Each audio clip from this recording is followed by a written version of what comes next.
Radio Fréquence Méditerranée. Il est 17 h. La parole au livre. Auteurs locaux et nationaux au micro de Pascal Marmet. Romans, biographies, polars, nouvelles, policiers, contes et légendes, c'est la littérature locale et nationale sur Fréquence Méditerranée. La parole au livre, avec Pascal Marmet. Retrouve-nous en direct vidéo sur notre page Facebook Radio Fréquence Méditerranée. Bonjour, c'est Pascal Marmet en direct de La Parole au Livre, le live. Aujourd'hui, mon invité est Sandrine Mérez-Cucurutz et je reçois également Katia des Mandarins qui va nous parler de 2 livres. Éric Oliva, De l'or dans les veines, que je peux montrer à l'antenne, qui est publié chez Angie Lolia, Délivré du rêve, et le livre de Mélissa Dacosta, Tenir debout, qui est publié chez Albin Michel. Donc j'en parlerai tout à l'heure, mais tout d'abord, je reçois mon invité principal, Sandrine Mérez-Cucurutz. Alors je vais la présenter. D'abord journaliste à Paris, Sandrine rentre dans la communication de la grande agence CLM BBDO avant de rejoindre son futur mari dans sa propre agence de com et d'événements au poste de directrice de salon. Elle s'installe en 2006 en Floride pendant 7 ans et rejoint New York. Avec son époux, elle monte de grands événements de promotion de la France aux USA. À Miami, son agence produit 3 foires d'art au programme d'art Basel. En 2020, elle lance les rencontres francophones après avoir écrit 2 romans et avoir rencontré des auteurs français qui manquaient de visibilité aux USA. Elle organise des festivals en Malaisie, à New York et à San Diego en 2025. Elle nous parlera également de ce dîner littéraire. Bonjour Sandrine Mérez-Cucurutz. Bonjour Pascal. Alors je suis très heureux de vous recevoir ici dans La Parole au Livre sur Radio Fréquence Méditerranée. Vous êtes mon invité principal. Alors parlez-nous de ces rencontres littéraires, parlez-nous de ces rencontres francophones. Alors c'est une aventure qui a débuté à New York, puisque je vis toujours entre New York et puis ici, la superbe Côte d'Azur, qui a débuté en 2020 et qui répondait à une véritable demande d'auteurs français et francophones aux États-Unis, qui était un besoin de visibilité. Alors, vous l'avez dit, je viens du milieu de la com, donc c'est vrai que quand moi j'ai écrit mes propres romans, je les ai très bien vendus parce que j'ai su les communiquer. Donc je me suis dit, qu'est-ce que je peux faire pour aider tous ces auteurs avec mon expertise, à les rendre un peu plus visibles sur le territoire américain. Donc j'ai monté Rencontre des auteurs francophones. C'était au début plusieurs salons. Il y avait 5 salons de programmés, côte Est, côte Ouest. Et puis, qu'est-ce qui s'est passé en mars 2020 ? La Covid, et donc tout s'est arrêté. Donc j'ai dit, qu'est-ce que je fais ? J'avais une dizaine d'auteurs à l'époque. Je ne voulais pas les laisser tomber. Donc c'est devenu une plateforme digitale, et du coup elle s'est ouverte au monde, et aujourd'hui on est 380 auteurs de 54 pays, 12 antennes, voilà, des festivals, un blog, une chaîne YouTube, voilà, une multitude de choses et d'outils pour permettre aux auteurs d'être visibles. Et puis on a le soutien de grands auteurs, voilà, avec un parrain. Je sais que le parrain, c'est Marc Lévy de votre... Exactement, Amanda Aster, la marraine, Yasmina Kadra, parrain Algérie. Voilà. Et puis, localement, Jean-Baptiste Andréa, notre prix Goncourt 2023, qui fait également partie des membres d'honneur. Alors, vous lancez aussi des dîners littéraires dans le monde, avec plus de 20 villes, c'est ça ? Il y aura un dîner par salon. Là, le prochain aura lieu le 23 mars, mais avant, il y a un dîner le 25 janvier, je crois. Oui, en vérité, chaque année, on célébrait les Nuits de la lecture, l'opération lancée par le Centre national du livre, et on le faisait de façon virtuelle. Et là, j'ai eu envie que les gens se rencontrent, et je me suis dit, qu'est-ce qu'on peut faire ? Donc, j'ai commencé par lancer un dîner des auteurs, donc mettre tout le monde autour d'une table, et puis passer la nuit à lire. Donc, j'ai commencé par Nice, et puis ça a fait boule de neige comme ça, et puis en l'espace de 15 jours, on avait 20 villes, donc 20 de mes auteurs ou de mes membres qui ont dit « moi, je veux faire ». Et aujourd'hui, voilà, en même temps, ou presque, avec le décalage horaire, on aura un dîner en Suède, on aura un dîner à New York, à Sydney, dans le centre de la France. Donc voilà, chacun va créer un petit format qui lui ressemble. Parfois, c'est dans une villa au bord de l'océan. Parfois, c'est dans un restaurant ou c'est dans un théâtre à Bourges. ou c'est chez les gens, dans les appartements. Chacun a créé un format qui lui ressemble. Et donc, on a décidé que pour fêter chaque début de saison, on va refaire un dîner littéraire comme ça. Ça, c'est formidable. Et donc, le prochain, ce sera le 25 janvier. 25 janvier, voilà. Donc, on en a un à Nice. Voilà, on en est à Nice, où je sais qu'il y a déjà des participants que je connais bien. Exactement. Donc, Philippe Ken, Pascal Dague, on Florence de Neuville, enfin voilà. Neuville, exactement. Voilà. Ouais. Et voilà, donc, j'espère que le deuxième, c'est le 23 mars. Ça sera la journée de la francophonie. Donc, on célèbre à chaque fois quelque chose d'important qui a un rapport avec ce réseau Rencontre des auteurs francophones. Et voilà, j'espère que d'autres dans la région vont avoir envie d'accueillir des auteurs, mais aussi des lecteurs. Hein. C'est vraiment ouvert à tous. Hein. Absolument. Moi, j'aimerais bien participer, mais le 25 janvier, je suis au salon du Coquelicot Noir à Nemours. Vous nous faites défaut. Voilà, absolument. Mais c'est pas grave, je viendrai la prochaine fois. Et qui a eu l'idée alors de ces dîners, en fait? C'est vous? Oui, mais c'est moi, mais je suis, comme dit une de mes auteurs spécialistes en la matière, je suis HPE, donc je ne dors jamais, donc mon cerveau travaille jour et nuit. Donc voilà, je crois que ça m'est tombé dessus à 3 heures du matin, entre deux rêves. Voilà, et je me suis dit, tiens, on devrait faire ça. On devrait faire rencontrer les gens, parce que moi, c'est ça mon but, c'est de faire rencontrer les gens. Donc le virtuel, c'est bien, c'est magnifique, ça a permis au réseau d'être international et sur des rendez-vous virtuels, de mettre autour d'une table, derrière des écrans, des gens qui se parlent à l'autre bout du monde. Donc ça, c'est formidable. Mais le but, c'est de retourner à se rencontrer, d'où les festivals itinérants à travers le monde. D'accord. Alors, le but, en fait, c'était de lancer des rencontres francophones parce que vous aviez des auteurs français qui manquaient de visibilité aux USA, c'est ça? Alors, pas que français, parce que c'est vraiment, on est vraiment sur la francophonie. Aujourd'hui, on est dans 54 pays avec des auteurs d'un peu partout, avec l'ouverture en 2025 vraiment sur l'Afrique, qui pour moi n'est pas encore suffisante, alors qu'on a des vrais talents en Afrique. Donc voilà, on a des auteurs qui sont de langue française qui vivent à l'étranger. On a des auteurs qui ne sont pas de langue française. Ce matin, je parlais avec une femme formidable qui est une franco-iranienne qui est arrivée en France sans parler un mot. Aujourd'hui, elle écrit des livres. Elle a reçu la Légion d'honneur. Voilà, donc c'est des belles histoires aussi comme ça qu'on aime. D'accord. Et là, donc en 2025, vous avez beaucoup de projets. Je crois qu'il y a beaucoup de salons en cours. Alors, c'est le festival. Ce festival est itinérant, donc il va pour la deuxième année être en Malaisie. Donc, contre toute attente, alors que la Malaisie n'est pas du tout un pays francophone, on a fait l'année dernière un mini-festival de 4 heures. Il y a eu 800 personnes, que des apprenants, finalement, très peu de francophones de langue maternelle. Et puis, le salon, après, il partira. On va se retrouver à New York pour 4 jours complètement incroyables. On sera aux Nations Unies, on sera à la Maison de l'Occitanie, on sera dans le Worcester, en Bordeaux. Et après, on sera en septembre à San Diego. Voilà, donc 3 rendez-vous pour l'instant, avec l'espoir, parce que j'ai beaucoup de projets sur le sud de la France, qu'il y ait un projet qui voit le jour, des projets un petit peu ambitieux, donc c'est toujours un petit peu compliqué à monter. Et là, il y a un projet à Naves, c'est ça? Non, alors c'est pas du tout moi. Je commence à recevoir des invitations de salons qui ont envie d'avoir des délégations de rencontres des auteurs francophones.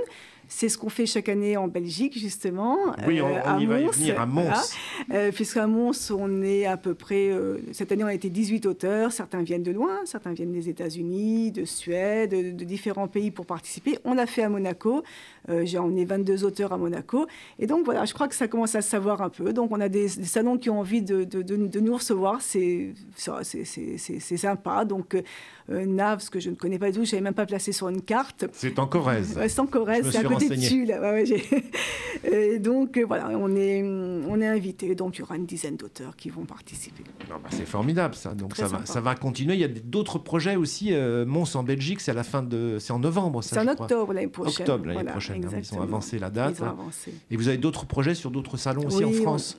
Alors, on a vraiment des projets sur nos propres événements, puisque c'est notre métier de base. On est des créateurs d'événements à la base depuis 30 ans, donc c'est ce qu'on aime faire.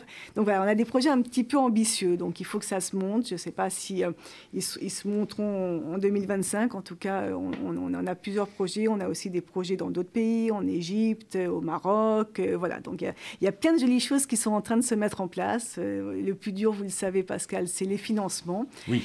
C'est pas de monter un projet, c'est pas d'avoir des idées, de les mettre en place et de les produire, c'est d'effectivement trouver les financements. La culture est un parent bien pauvre et donc, voilà, on est à ce stade-là qui est celui de financer ces projets ambitieux. Ça, c'est formidable. Moi, j'ai un ami, Philippe Ken, qui participe à toutes vos réunions.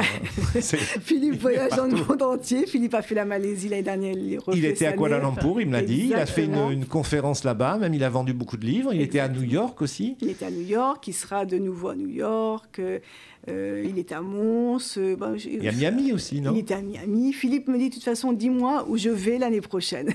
C'est comme ça qu'on commence l'année. C'est votre membre le plus actif, je crois, de cette communauté. C'est celui, enfin, en France. Il y en a d'autres. Il y en a d'autres un peu fous. Oui, j'ai une auteure à Marseille qui a fait quasiment aussi tous les rendez-vous depuis même plus longtemps, puisqu'elle est depuis longtemps dans la plateforme. Et un jour, quand j'ai fait quelque chose d'assez simple à Miami, elle m'a dit « je viens ». J'ai dit « mais tu sais, Sophie, c'est une demi-journée ». Elle me dit « je viens, je ne connais pas Miami ». Donc les auteurs, ils prennent l'avion à leurs frais en plus, à leurs frais. Ils amènent leurs livres dans leur bagage et puis ils viennent dédicacer sur les stands. Oui, parce que Pascal, c'est toute communauté de membres. C'est pas des salons où les auteurs viennent, s'assoient derrière une table, signent pendant 2 heures et repartent. Ce sont des membres qui se suivent toute l'année, qui font connaissance sur les réseaux sociaux, qui s'encouragent, qui se lisent. Et donc, ils se créent une espèce de grande famille. Et du coup, l'envie qu'ils ont, c'est de se retrouver d'un festival à l'autre, d'un événement à l'autre. Là, j'ai fait un forum des auteurs qui est un rendez-vous mensuel virtuel. Et j'aurais dit, de quoi vous avez envie ? Et ils me disent, on a envie d'un séminaire, on a envie d'une retraite, on a envie de tous se retrouver dans une espèce de grosse colonie de vacances, finalement, où il y aurait du sérieux, où on apprendrait des choses, mais on passerait du bon temps ensemble. Oui, d'accord. Et en même temps, ça sert à promouvoir le livre, ce qui est quand même très bien et très important. Oui, promouvoir le livre à travers le monde. Et la francophonie aussi. Vous êtes utile parce que on apprend beaucoup de choses avec la francophonie. Même à New York, vous avez un réseau francophone. À New York, vous avez des auteurs, beaucoup de publics qui lisent en français. Oui, tout à fait. Mais de toute façon, on est soutenu par l'Organisation internationale de la francophonie. Ouais. Donc, on a cette mission qui est formidable, qui est finalement... Oui, la francophonie, mais c'est aussi le livre pour tous et partout. Parce qu'on parlait de l'Afrique, par exemple. En Afrique, il n'y a pas de livre. Un livre, c'est cher. Donc, il y a des fois des enfants qui lisent 10, 15 fois le même livre. C'est comme un petit trésor. Et puis, d'un autre côté, les talents africains, il faut qu'ils dépassent les frontières. Donc, c'est valable pour de nombreux pays. Même d'autres. Moi, j'ai une auteure en Belgique qui est une des 10 meilleures auteurs. Elle me dit, j'arrive pas à me faire publier en France. Donc, voilà, il y a des barrières énormes. Et on est là pour que le livre voyage partout et surtout aille dans toutes les mains. Moi, je reste persuadée, Pascal, qu'un livre peut changer un destin, peut changer le monde, et que oui, un enfant... il y en a des histoires comme ça. On connaît des auteurs qui dealaient de la drogue à 12 ans, qui sont tombés sur un livre, qui ont découvert Camus et qui sont devenus... oui, ça existe. Oui, donc voilà. Et donc, je reste persuadée qu'un livre peut changer un destin. Donc, je veux que les livres aillent dans les cités, je veux que les livres aillent entre les mains de gens pour qui le livre n'a aucun intérêt de prime abord. Je pense qu'on peut changer les choses. Donc, lecture pour tous, c'est ça, c'est le but, en fait, en quelque sorte. Ouais. Bon, très bien, c'est vraiment une très belle initiative et longue vie donc à ces rencontres littéraires, longue vie à vos festivals divers et variés à travers le monde. Et on va terminer cet entretien, Sandrine, par mon petit questionnaire de Proust, parce que ça, c'est important. C'est un piège. Voilà, non, c'est pas un piège. C'est un questionnaire que je fais à tous mes invités ici dans La Parole au Livre sur Radio Fréquence Méditerranée. C'est en fait un questionnaire de Proust qu'on lui avait donné à l'époque, revisité par Bernard Pivot, parce que nous n'avons que 10 questions. Alors, on va commencer. Votre mot préféré, Sandrine? Mon mot préféré... C'est piège, hein, c'est en direct. Hein. Oui, c'est un piège. Alors, je vais dire un mot qui est très galvaudé, mais pourtant, il est extrêmement important, c'est la bienveillance. Formidable. Et le mot que vous détestez? L'injustice, alors ça c'est au-delà du mot. Voilà, je pense que je déteste l'injustice, donc j'y associe le mot. Moi j'avais dit concupiscence, mais c'était pas pour la définition du mot. Pour la sonorité. C'était pour la sonorité. Je n'aimais pas cette sonorité-là. Votre drogue favorite? Un livre. Un livre, obligé. Drogué au livre, formidable. Hein. Et le son, le bruit que vous aimez? J'aime les oiseaux le matin, j'aime les cigales. Je pense que les cigales m'ont donné envie de vivre ici. Ah d'accord, ça vous énerve pas, vous, les cigales? Ah non, c'est magnifique. Je peux les écouter des heures entières. Bon, il manque de cigales à Nice, mais c'est un autre débat. À Marseille, ils disent que ça les escagasse, les cigales. Là. Le son, le bruit que vous détestez, en revanche? Les klaxons. Ah oui. Votre juron, gros mot ou blasphème favori? Vous pouvez tout dire, je vous rassure, sur l'antenne de Radio Fréquence Méditerranée. Comme beaucoup, le mot qui sort souvent, c'est putain. Avec, parce qu'il faut, il y a le son avec. Hein, oui, le putain du Sud. Putain, ouais. Voilà. Homme ou femme pour illustrer un nouveau billet de banque? Alors là, j'en ai aucune idée. Ça, c'est la question piège. Est-ce qu'on peut mettre un livre à la place d'un homme ou une femme? Non, il faut mettre un homme ou une femme. Alors, je ne sais pas, je peux vous proposer plusieurs personnes. Allez-y. Un ancien président de la République, peut-être, Georges Pompidou, Valéry Giscard d'Estaing, ou une femme, Simone Veil, par exemple. Ah, voilà, Simone Veil, j'aime bien. J'ai beaucoup d'invités. Voilà, je vote Simone Veil. Nous avons ici, sur Radio Fréquence Méditerranée, beaucoup d'invités qui me répondent Simone Veil. J'aurais voté pour ça. On peut aussi mettre Brigitte Bardot, pour rester dans la culture. Très bien, voilà, une espèce d'icône. Ou Alain Delon, voilà. Ensuite, le métier que vous n'auriez pas aimé faire. On sait que vous avez été journaliste, maintenant vous êtes organisatrice de festivals, mais le métier que vous n'auriez pas aimé faire. Comptable? Ah, comme moi, tiens, c'est marrant. J'ai eu la même réponse. Je pense les chiffres, banquiers, comptables. J'ai eu la même réponse la semaine dernière. Ensuite, la plante, l'arbre ou l'animal dans lequel vous aimeriez être réincarné. Oh, un petit chien. Un petit chien. Bon. Pourquoi? C'est docile, c'est... Non, parce que je sais pas, j'ai une relation avec les animaux qui est particulière, et puis en ce moment j'ai pas de chien, donc ça me manque. Vous êtes plus chien que chat. Je suis plus chien que chat. D'accord, Sandrine. Et pour terminer, si Dieu existe, qu'aimeriez-vous après votre mort l'entendre vous dire? T'as fait de ton mieux. Voilà, c'est parfait. Sandrine, merci Pascal. Sandrine, vous restez avec nous. Avec plaisir. Vous restez avec nous jusqu'à la fin de l'émission. Et là, je vais laisser la parole à Katia des Mandarins, de la librairie des Mandarins, librairie papeterie à Roquebrune, Cap-Martin, qui va nous parler de ses 2 coups de cœur du mois. Oui. Et là, on va lui laisser la parole. Livre avec Pascal Marmet. Bonjour, alors voilà, donc comme on m'a présenté, c'est Katia des Mandarins, principalement je viens de Belgique, et quand même, mais ça, bon, sans dire d'âge, ça fait quand même au moins 30 ans que je suis là, j'ai fait plusieurs petits travaux. Et moi, je vous ai rencontré au Mandarin quand je suis allé signer le mois dernier. Tout à fait. Mes livres dans cette librairie très intéressante qui se situe rue du Maréchal Foch à Roquebrune, Cap-Martin. Et je retourne le 7 février pour re-signer puisque j'ai une nouveauté ce mois-ci. J'ai le commandant Chanel qui sort en poche. Hein. Oui. Mais aujourd'hui, on ne va pas parler de moi du tout. On va parler de Mélissa d'Acosta. Alors, Mélissa d'Acosta, tout d'abord avec Tenir debout, donc aux éditions Albin Michel. Alors, c'est l'histoire de François et Éléonore. Il y a une différence d'âge déjà, en fait, à la base. Et, ils vont s'aimer. Mélissa d'Acosta nous raconte vraiment ça des 2 côtés. Du côté d'Éléonore et ensuite du côté de François. Ils vont s'installer ensemble jusqu'au moment où un accident va se produire. C'est François. François, on va lui annoncer, mais vraiment brutalement, qu'il va être tétraplégique. Et on va voir à travers donc ce livre comment le couple va pouvoir se reconstruire déjà, parce qu'en fait, ils sont totalement différents. François, lui, est vraiment basé sur le physique, sur l'esthétique. Éléonore, elle est ouvreuse, mais elle est un peu plus en retrait au départ. J'insiste bien au départ du livre. Et tout au long, en fait, de ce livre, qui est sur 2 voix, puisque Éléonore va parler et François également, on va... Non, mais allez-y, Katia, on vous écoute. Je ne m'entendais plus. On va, on va les suivre et on va voir qu'Éléonore va grandir, en fait, tout en soutenant, en s'oubliant aussi parfois. Et, elle va faire preuve de beaucoup d'abnégation et de résilience. Et finalement, François va grandir aussi. Donc, voilà. D'accord. Et vous avez aimé ce livre, donc c'est un coup de cœur pour vous. Alors, c'est un coup de cœur. C'est vrai que tous les vendredis, justement, j'essaie de parler de mes coups de cœur, donc toujours à la librairie donc des Mandarins. Et là, c'est là où je vous ai rencontré, parce qu'en ce moment, c'est un peu plus compliqué. Mais là, c'est un coup de cœur. Alors, beaucoup me diront, mais ça peut être larmoyant. C'est pas larmoyant du tout. C'est émouvant. D'ailleurs, si certains pleurent, juste comme moi, parce que moi, c'est ce qui m'est arrivé, la librairie fournit aussi les Kleenex et les mouchoirs, c'est très bien.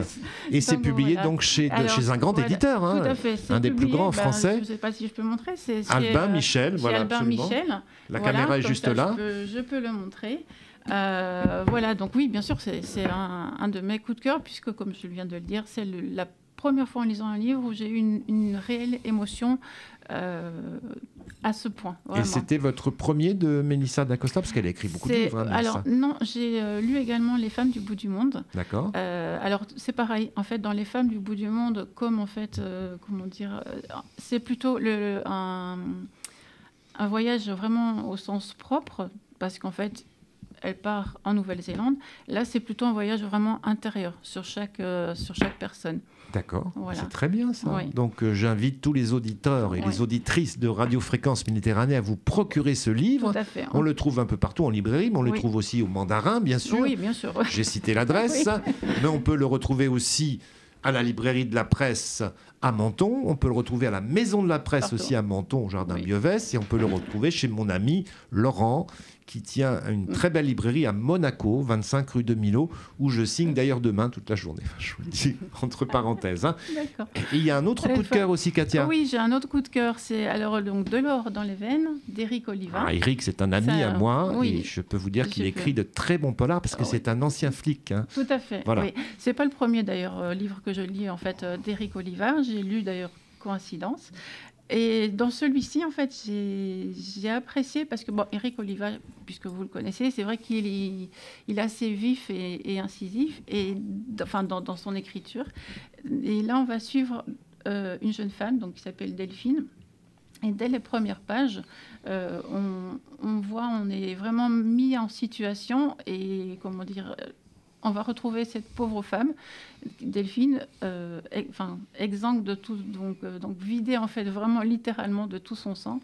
Et Éric va décrire ça très, comment dire, judicieusement. Très judicieusement, oui, c'est vraiment très précisément. Précisément, merci, vous m'aidez en tout cas. Éric, il est précis. Moi, je peux vous donner une info sur Éric parce que je l'ai eu au téléphone il n'y a pas longtemps. Oui. On va l'avoir, on l'aura en interview le mois prochain parce que le format de cette émission était tel. Quand on a reçu Sandrine Mérez-Cucurutz, on n'avait pas le temps de l'avoir au téléphone. Elle parle trop. Non, c'est pas qu'elle parle trop, c'est que le format de l'émission fait que nous avons que 30 minutes, 35 minutes, et ça fait un peu court pour avoir Éric au téléphone. Mais je vous donne une info sur Éric Oliva, parce que je viens de l'avoir de la part de son éditrice, Angie Lolia. Éric Oliva sera avec moi sur le stand à la foire du livre de Bruxelles pendant 4 jours. D'accord. Voilà, il présentera tous ses livres parce que son éditrice, qui est aussi la mienne, donc Angie Lolia, des Livres et du Rêve, parce que c'est publié chez des Livres et du Rêve, hein, chez une petite éditrice qui se trouve à Vence, Angie Lolia. Oui. Et donc, elle vient de m'annoncer aujourd'hui au téléphone, quand j'étais chez vous au Mandarin, elle vient de m'appeler et de me dire qu'elle sera... Elle a pris un stand à la foire du livre de Bruxelles au mois de mars cette année, le 14, 15 et 16 mars. Et donc, Éric Oliva sera avec moi sur le stand. On sera voisins pendant 4 jours. Ouais. Donc, c'est bien. Je raconte juste quand même... Oui, allez-y. L'histoire du livre. L'histoire du livre. Hein. Donc, en fait, il y a un premier meurtre qui est commis. Très vite, en fait, il y a un deuxième meurtre qui va être commis. Et là, on va suivre. Et moi, c'est pareil. J'ai aimé ce livre parce qu'on ne peut pas lâcher le livre. On veut toujours savoir, connaître. Et en plus, il y a bien sûr, comme dans tout bon polar, un premier coupable où on pense que c'est lui. Parallèlement, il y a des mises aux enchères sur des corps pareils. Donc, on va se dire, mais où est-ce que ça va aller? Et c'est ce qui fait que, bien sûr, on tourne page après page et puis on se dit, mais qui est-ce? Et j'ai aimé ce livre, même s'il est très noir, parce que ça, je sais, c'est un bon polar noir, en tout cas, mais que je recommande. En tout cas, vous nous le conseillez, mais moi, je vous le conseille aussi, puisque Éric est un ami. Éric écrit très bien, c'est un ancien policier, et il sait manier l'art du thriller avec élégance et précision aussi. Il est très précis. Tout à fait. Et surtout, les procédures qu'il décrit sont des justes procédures, justes. C'est ça aussi qui est intéressant. J'allais y venir, parce que de par son métier, il a, tant à la PJ de Nice, où il est resté quand même plus de 30 ans, il a, il décrit que ce soit les enquêtes policières d'une manière, comme lui l'a vécu. Donc c'est vrai que pour moi, il n'y a aucune fausseté, en tout cas, de tout ce qui est écrit. C'est ça qui est formidable. C'est ça qui est formidable. C'est un petit peu comme moi avec le commandant, parce que moi je travaille avec un commandant qui a travaillé au 36 quai des Orfèvres. Donc ça, au moins, on a de la justesse dans les précisions judiciaires, etc., dans les arrestations. On raconte pas n'importe quoi. On dit pas qu'il y a un mandat de perquisition, par exemple, comme je vois souvent dans les livres, alors que ça n'existe pas. C'est quand même très important, ça. On fait la différence entre un revolver et un pistolet. C'est ça, c'est des choses importantes quand même. Hein. En tout cas, c'est votre coup de cœur du mois. Tout à fait. Voilà, donc il y a deux coups de cœur ce mois-ci. Il y a Mélissa d'Acosta, Tenir debout, un roman qui est paru chez Albin Michel. Et vous avez De l'or dans les veines d'Éric Oliva qui est paru chez Des livres et du rêve. C'est ça, Katia, hein? Tout à fait. Bon, très bien, Katia, je vous remercie. Quant à moi... La parole au livre avec Pascal Marmet. Le truc de Scarron. Oui, alors, merci Katia, hein, en tout cas, pour ces deux coups de cœur. Moi, je vais vous parler d'un monsieur que j'ai rencontré au Festival du livre de Saint-Laurent-du-Var au mois d'octobre, et avec lequel j'avais sympathisé, c'était mon voisin en quelque sorte, et je lui avais acheté son livre. C'est Joseph Massé-Scarron, qui a publié La Reine jaune aux éditions Terre sombre, aux presses de la Cité. Et en fait, on avait sympathisé et je lui avais acheté son dernier livre. Et j'ai mis du temps à le lire parce que j'avais d'autres activités, j'avais d'autres livres à lire avant. Et je me suis vraiment intéressé à ce livre et je le recommande à toutes et à tous. Alors, le principe de la collection Terre sombre de Laure Buisson aux presses de la Cité, on demande à un auteur ou à une autrice de construire un roman policier dans un endroit de France en particulier. Donc, il y a eu Saint-Malo déjà, il y a eu l'île de Ré, il y a eu la Sarthe. Et il y a eu Étretat. Joseph Massé-Scarron avait signé déjà un premier polar qui se passait à Étretat. Et La Reine jaune, ça se situe dans le Var, à Roquebrune-sur-Argence. Alors je le précise parce que ici nous sommes à la radio sur Radio Fréquence Méditerranée à côté de Roquebrune-Cap-Martin. Et là, ça se situe à Roquebrune-sur-Argence dans le Var. Alors l'histoire du livre, c'est le capitaine Guillaume Lassire, un capitaine de gendarmerie, je le précise aussi, aidé par son ami chartiste Paul Niersen. Ils vont avoir bien du mal à résoudre cette enquête difficile sous fond de mafia varoise et de sectes occultes. J'ai appris par exemple le terme andouillé que je ne connaissais pas. Andouillé, c'est une ramification de bois des cervidés, en fait, en quelque sorte. On y découvre également un personnage incroyable et mystérieux qu'on appelle la Reine jaune, avec un masque de cerf en cuir qui transforme l'humain en monstre. Donc on sent à travers ce livre que l'auteur connaît bien les lieux. Il m'a confié s'être rendu très souvent là-bas, car c'est un lieu où réside sa belle-mère. Donc tout simplement, c'est pour ça qu'il connaît bien les lieux. Moi, je ne connaissais pas aussi l'existence de ce village qu'on appelait Sainte-Candie, qui a réellement existé entre le 5e et le 8e siècle, perché sur le Roquebrune, sur le rocher de Roquebrune-Cap-Martin. Voilà, donc l'histoire du roman, c'est le capitaine Guillaume Lassire, qui est muté depuis quelque temps dans cette petite ville du Var, qu'on appelle Roquebrune-sur-Argence. C'est également la ville où on a aperçu pour la dernière fois le célèbre Xavier Dupont de Ligonnès. Ça vous parle, Sandrine, Xavier Dupont de Ligonnès? Vous l'avez rencontré peut-être. En tout cas, il a... Je n'ai pas eu ce malheur. Pas eu ce malheur. En tout cas, la dernière fois qu'il a tiré de l'argent, c'était dans un distributeur de Roquebrune. C'est pour ça que c'est intéressant aussi. Donc le capitaine Guillaume Lassire, il s'ennuie beaucoup parce que les gendarmes, à l'époque, s'occupent de verbaliser les propriétaires de villas qui remplissent leurs piscines uniquement. Donc il s'ennuie un peu, il a été muté là-bas, Roquebrune-sur-Argence. C'est alors que 4 jeunes filles arrivent à la gendarmerie et affirment qu'une autostoppeuse a disparu de leur véhicule. Qu'une bibliothécaire, retrouve sur son bureau une biographie annotée par Xavier Dupont de Ligonnès lui-même, et que le cadavre d'une femme est découvert sur les bords de l'Indre. Alors l'Indre, c'est une petite rivière du Var. Donc vous l'aurez compris, je ne vous en dis pas plus parce que je ne veux pas divulgacher, comme disent nos amis québécois, l'intrigue de ce livre. Mais sachez qu'il est passionnant et que je lirai d'autres livres de Joseph Massé-Scarron. Alors Joseph Massé-Scarron, c'est un journaliste, il a travaillé au Figaro, il a travaillé sur RTL, et maintenant, depuis quelque temps, il officie régulièrement à l'heure des pros, dans l'équipe de Pascal Praud, le soir ou le matin, on le retrouve souvent. Et Joseph Massé-Scarron fait également quelques festivals, et moi je l'ai croisé à Saint-Laurent-du-Var au Festival du Polar. Voilà pour ce livre donc, que je vous encourage à acheter, parce que c'est un livre passionnant, c'est une enquête très intéressante, Et surtout, Joseph, il manie la plume de manière artistique. Et il a quelques bons mots et il nous apprend des termes au passage comme andouillé, où il nous révèle par exemple que ce village de Sainte-Candie a réellement existé. J'ai fait des recherches, ce village a réellement existé. Donc on est entre la fiction et la réalité et c'est très bien écrit, en tout cas la plume est très littéraire.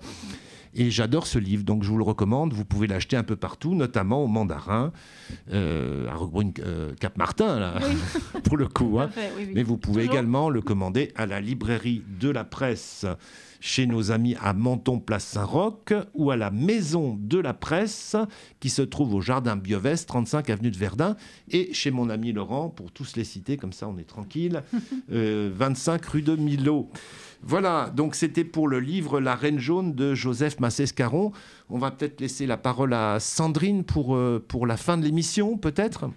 Vous avez quelque chose à rajouter, Sandrine ? Non, moi je vois que vous avez parlé de choses extrêmement différentes, présenté des livres différents. Moi je dis toujours, il y a toujours des gens pour critiquer les uns et les autres en disant que parfois certains auteurs sont trop grand public ou pas assez littéraires. Moi je dis que le bonheur de lire un livre fait que c'est le plus important. Et donc finalement, si chacun trouve un livre à son goût, eh bien, c'est qu'on a réussi à amener les gens vers la lecture. Moi, c'est mon combat. C'est le but, hein, c'est le combat. Voilà, c'est ça. Moi, je dis toujours, il faut lire 5 minutes par jour, minimum. Le matin, vous prenez un café, un livre, vous lisez 5-10 minutes, ça vous a fait la journée. Voilà. Est-ce que vous êtes matinal, vous ? Est-ce que vous vous levez tôt le matin, par exemple ? Très matinal. Pour travailler, voilà. Je suis obligée de suivre Pascal sur les réseaux sociaux, Pascal Marmé, donc je me lève très tôt. Il publie beaucoup. Oui, mais là aujourd'hui, dans la parole au livre sur Radio Fréquence Méditerranée, vous avez quand même le choix. Parce que vous avez un très beau livre de Mélissa d'Acosta, qui est un roman de littérature blanche, je dirais. Ouais.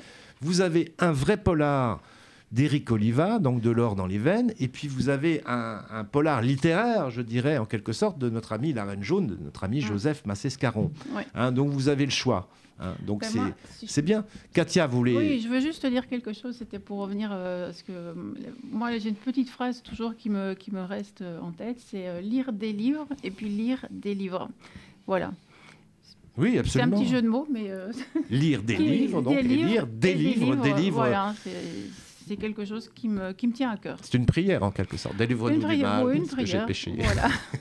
Non, puis il y a quelque chose que vous avez dit, Pascal, vous avez dit, j'ai appris des choses dans ce livre. Oui. Je crois que c'est extrêmement important parce que quel que soit le livre, on en sort toujours grandi. On a toujours appris quelque chose. Moi, j'aime apprendre des termes, apprendre des nouveaux mots, etc. Avec Joseph. Vous avez fait des recherches aussi. Vous avez trouvé une ville, vous avez fait des recherches. Bien sûr, je fais des recherches. Vous avez grandi aussi de façon culturelle. Et même dans mes romans, vous savez, je fais beaucoup de recherches. Hein, je fais beaucoup de recherches parce que même avec le commandant, on est amené à faire des recherches sur Internet ou même dans les bibliothèques pour découvrir des lieux, par exemple, etc. Et quand on décrit des lieux, il faut les connaître. Comme Joseph Massescaron, il connaît bien Roquebrune. Pourquoi ? Parce que sa belle-mère habite là-bas, donc il vient souvent là-bas. Donc il s'était intéressé à cette petite ville. Mais c'est le principe de la collection de Laure Buisson aux presses de la Cité Terre Sombre. Hein. C'est à chaque fois, c'est un lieu de France où on décrit une enquête.